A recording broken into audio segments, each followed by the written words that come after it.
Dirk Stanley knew that he could help. He just didn't know how. The third-year medical student was doing a rotation at Brooklyn Hospital Center when news of the attacks hit. So Brooklyn is down that way, and we crossed over the bridge and came down to Fulton Street when we walked over towards the World Trade Center, and we couldn't see anything at that point because the smoke had become so thick and there were papers all over and ashes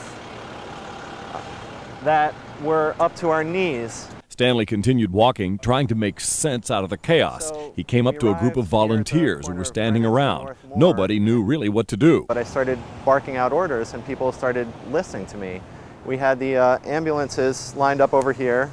So the first thing I did is said, I need all the ambulance drivers to meet over here. I want all the ambulance drivers to keep your keys in the ignition, turn your motors off so we don't have any dead batteries, and wait at the ambulances for further instruction. I need all EMTs and paramedics to assemble over here.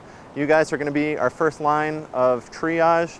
As patients start arriving, you're going to look at them. If there's anything bleeding, put a finger on it, bring them over here where they're going to be seen by doctors and nurses. It was chaotic, frenetic, and frightening. The World Trade Center has just fallen.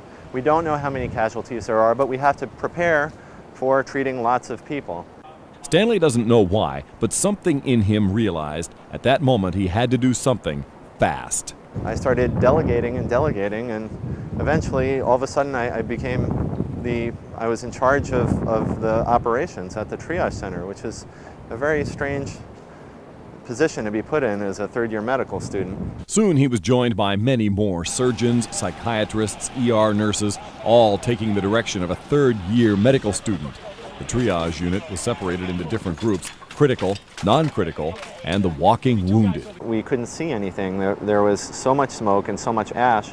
We were actually almost up to our knees in the ash, and there were papers flying around and shoes. I didn't know what to think of the shoes. There were lots of shoes lying out in the street, so people were just taking off their shoes so that they could run faster. So you're seeing all these pieces of evidence of complete chaos and turmoil and terror. Check for bruises and internal shock. They treated cardiac patients, people who had trouble breathing, people who were exhausted, like firefighters. There was so much smoke that they were constantly cycling back and forth. They would come up here for a little while, eat something quick, get their eyes washed out. We'd make sure that they were okay, and then they would go right down to ground zero again. Hey! Among the volunteers, Richard Gins, a social worker. He jumped in, joined Dirk, and began doing what he does best: crisis counseling. We all pulled together and realized that we had to let people tell their story. That's the first thing they were going to need, is not give them direction, but give them opportunity to just talk about their pain. Interesting year, huh? Definitely. Amid all the horror, Stanley and others learned a lot about reliance.